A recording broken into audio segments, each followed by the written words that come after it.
Xo'p, ma'riftonga ta'rif birinchi qism, ikkinchi bob, modda miqdori, molar hajm, absolyut va nisbiy massa mavzusi bo'yicha masala o'zgargan savollar ko'rib chiqamiz. Xo'p, masalasini ko'ramiz. Birinchi savol. O'zgargan savollarni ko'rib chiqamiz. Bir formulasi HCO natriy bo'lgan birikmani molar massasini gram taqsim molga aniqlang deyilyapti. Masala sharti bo'yicha. Bu chumoli kislotani natriyli tuzi deb ataladi. HCO natriyni nisbiy molekulyar massasini hisoblab olishimiz kerak. Natriydan bitta, 1/1 ko'paytirsangiz 1 gram. Xo'p, kisloroddan 2 ta, ugleroddan bitta uglerodning massasi 12 gram. Qo'shamiz. Kisloroddan 2 ta, 16 ga 16 ni qo'ysak 32 gram plus natriydan bitta natriyning massasi 23 gram. Jami massani hisoblaydigan bo'lsak, natriy, ya'ni chumoli kislotani natriy tuzini massasiga chiqadi. Xo'p, 13 ga 32 va 23 qo'shsanglar, 55 ga 13 qo'shsanglar ham bo'laveradi. 68. Demak, 68 degan javobingiz B javobingiz to'g'ri keladi. Keyingi savol 2/1 da o'zgaryapti. Masalani sharti bo'yicha molar massasi 93 gram taqsim mol bo'lgan birikma formulasini ko'rsating. Bizda birikmada benzol tutgan, benzolga funksional guruh biriktirilgan birikmalar berilgan. Misol uchun misol uchun mana bu joyda B, C va D javob berilgan. Biz javobdan ketsak, qulay ishlaymiz. Ya'ni C6H5 NO2 bu nitrobenzol deyiladi. Keyingisi C6H5OH. C6H5OH. Bu fenol deyiladi. Keyingisi C6H5NH2, ya'ni anilin deyiladi. Keyingisi C6H5SO2H. Xo'p, mana shu javoblarning ichidan nisbiy molekulyar massasi 93 gram taqsim mol bo'lganini topishimiz kerak. Ya'ni 93 gram taqsim, ya'ni 1 mol moddaning massasi 93 chiqqan javobda biz to'g'ri javob deb belgilaymiz. Xo'p, hisoblaymiz. 12 ni 6 ga ko'paytiramiz. Chiqqan javobda 5, qo'shamiz 14, qo'shamiz 32. 123. Masalaning sharti bo'yicha necha chiqish kerak edi? 93. A chiqib ketdi. B ni tekshiramiz. 12 ni 6 ga ko'paytiramiz. Chiqqan javobga 5 qo'shamiz, chiqqan javobga 14 va 2 ni qo'shamiz. 93 gram taqsim mol chiqar ekan. Demak, javobimiz B javobda olsak bo'laveradi. C va D javoblar bunga to'g'ri kelmaydi. Xo'p. Keyingi savol o'zgaryapti. 3/1 savol. 3/1 savolni ko'rib chiqamiz. O'zgargan savollar bo'yicha. Molar massasi eng kichik bo'lgan birikma formulasini ko'rsating deyilyapti. Birinchisi bor gidrid deyilyapti. Bor H3, ya'ni A javobda. Keyingisi B javobda suv berilgan. Suvni bilasizlar H2O. C javobda metan berilgan, CH4 va D javobda ammiak berilgan. Mana shu birikmalar ichida, ya'ni bu yerda gazi ham bor, suyug'i ham bor-da. Mana shu birikmalar ichida molar massasi eng kichik bo'lganini topamiz. Misol uchun, borning massasi nechaga teng? 11. 11 ga 3 qo'shsak 14. Suvning massasi 2 ga 16 ni qo'shsak 18. Metanniki 12 ga 4 ni qo'shsak 16. 14 ga 3 qo'shsak 17. Demak, molekulyar massasi eng kichik bo'lgani bu bor gidrid. Ya to'g'ri keladi, demak javobni olasiz. Tushunarlimi? Keyingisi to'g'ri birinchi savolda o'zgaryapti. Ya'ni kisloroddan eksa, ya'ni nechta kislorodda massasi degan, ya'ni nechta atom tutgan kislorodda molar massasi 48 ga teng deyilyapti, to'g'rimi? Ya'ni kislorodda bittasining massasi 16, shuni nechiga ko'paytirganimizda 48 chiqadi degan savol bo'lyapti. 16 ni x ga ko'paytirsa 16x. Ya'ni 48 ni endi 16 ga bo'lib qo'ysangiz, x qiymati 3 kelib chiqadi. Demak, 16 ni 3 ga ko'paytirsangiz 48 kelib chiqish kerak ekan. Tushunarlimi? Keyingisi 5/1 savol. Masalaning sharti bo'yicha ikkita noma'lum elementni molar massasi 28 ekan. Ya'ni x da 2 ga ikkitasi, ya'ni molekulyar massasi deymiz, 28 chiqish kerak ekan. Ya'ni mana bu element massasi noma'lum bo'lgan, shuni 2 ga ko'paytirsa 28 chiqish kerak, to'g'rimi? Endi nechini 2 ga ko'paytirsa 28. X teng 14. Bu bo'lishi mumkin azot, to'g'rimi? Hop, keyingisi 6-birinchi savolni ko'ramiz. Xlordan fosfor berilyapti. Fosfordan ikkita, kisloroddan nechta gram bo'lgan? Bu 6-1. Fosfordan ikkita, kisloroddan nechta gram bo'lgan?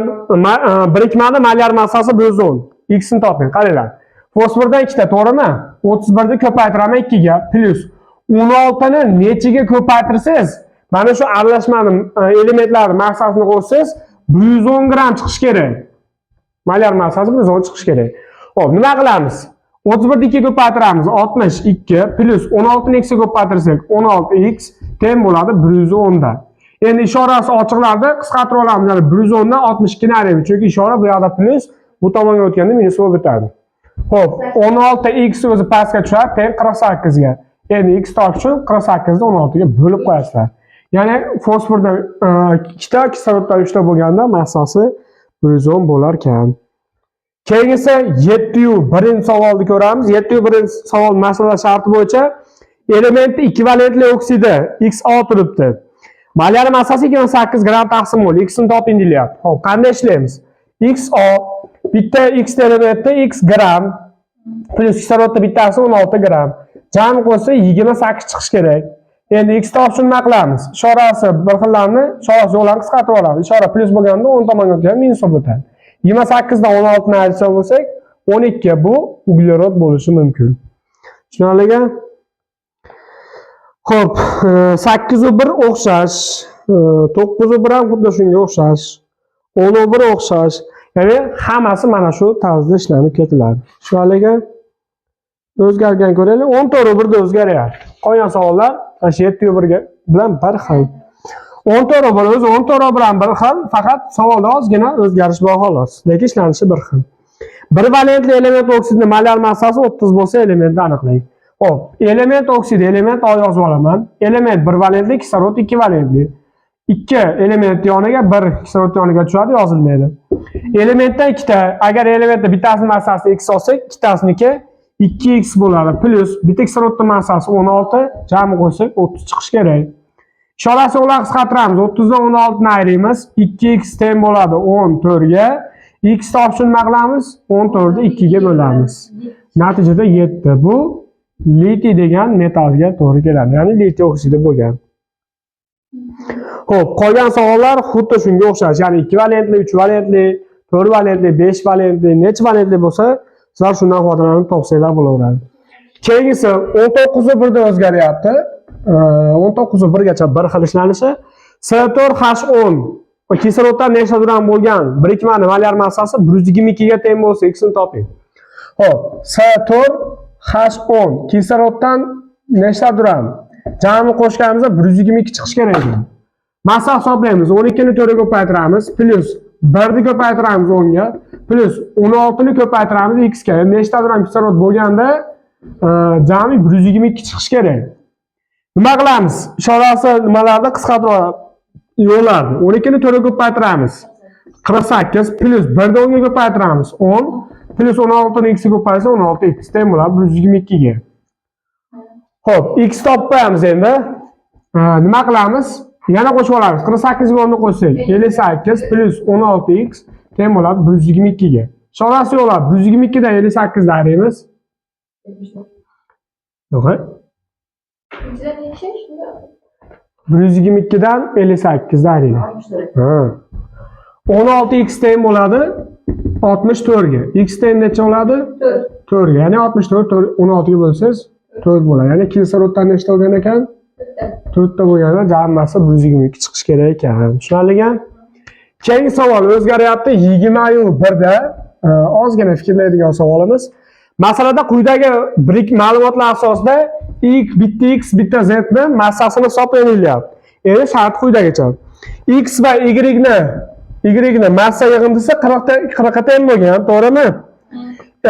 X, y, 4, z ni massasi esa 120 ga teng ekan. Endi y ni bittasini massasi 16 ga teng ekan. Misol uchun bo'lishi mumkin. To'g'rimi? Endi qarang, bizda nimani so'rayapti? X va z ta massasini, bittadan massasi yig'indisi nechaga teng degan. Keyin bu x dan y ni bittasini chiqarib olib, x topib olaman. Ya'ni 40 dan 16 ni ayiraman. Chunki bitta y turibdi-da. Bitta y massasi 16. 40 dan 16 ni ayirsak 24. Ya'ni bitta x ni massasi nechaga teng ekan? 24 ga. Bu yerdan endi 120 dan hop x topib oldik. Y niki aniq, to'g'rimi? Bizda x endi z ni topib olaman bundan foydalanib. X ni massasi bittasiniki 24, to'g'rimi? Minus 16 dan 4 dan bo'ladimi? Bitta y massasi 16 bo'lsa, 4 tansiniki 16 ko'paygan 4 bo'ladi, to'g'rimi? Qolgani z ga qo'yiladi, qarang. Nima qilasiz? Men qo'shuv qilib qo'yadi. 16 ni 4 ga qo'ysa 64, 64 ga 24 ni qo'shing. 88. 120 dan 88 ayring. Qolgani bitta z ga qoladi. Ha, ana 32. Bu 32 z ga tegishli. Ya'ni bitta z ni massasi 32, bitta x ni massasi 24. Endi x ni massasi 24 qo'shaman. Z ni massasi 32, to'g'rimi? Bu z bu x ga. 32 ga 24 ni qo'shadigan bo'lsak, 56. Demak, 56 degan javob A javobga to'g'ri keladi. O'zgargani keyingi savol 21. Ya'ni noma'lum ekvivalentli metal fosfati molar massasi 601 gram bo'lsa, x ni elementini toping deyapti, to'g'rimi? Xo'p, 21 birinchi savol. X3 PO4 dan 2 ta massasini jami hisoblasa 601 chiqishi kerak. Aniqlarni qisqartirib olamiz. 64 ga 31 ni qo'shamiz, 95. 2 ga ko'paytiramiz 95 da. 190 bo'ladimi? Ya'ni x dan 3 tanasi massasi 3x plus 195 jami 601 chiqishi kerak, to'g'rimi? Ha, 190, uzr. 190. 601 dan 190 da ayring. 411. 3x teng 411, to'g'rimi? X teng 137. Qaysi metal? Ha, qaysi metalda massasi 137? Bari. Noligan? Oxirgisi 23-birda o'zgaryapti. Kelar 23-birda ham ko'raylik. X y3 birikmani mass va x 2y5 birikmani molar massasi mos ravishda 110 va 142. X va y elementlarini molar massasini aniqlang deyapti, to'g'rimi? Kelar oddiy tenglama qilib olamiz ikki nomerni. Ya'ni 2x plus 3y, ya'ni x2 3y deganda massasi jami 110 bo'lishi kerak, to'g'rimi? Keyingisida 2x plus 5y, ya'ni x2 5y da massasi necha bo'lishi kerak? 142. Biz x2 topsak bo'ladimi? Ha, bo'ladi. Tenglamani ishlab qo'ysa javobimiz chiqadi x va y.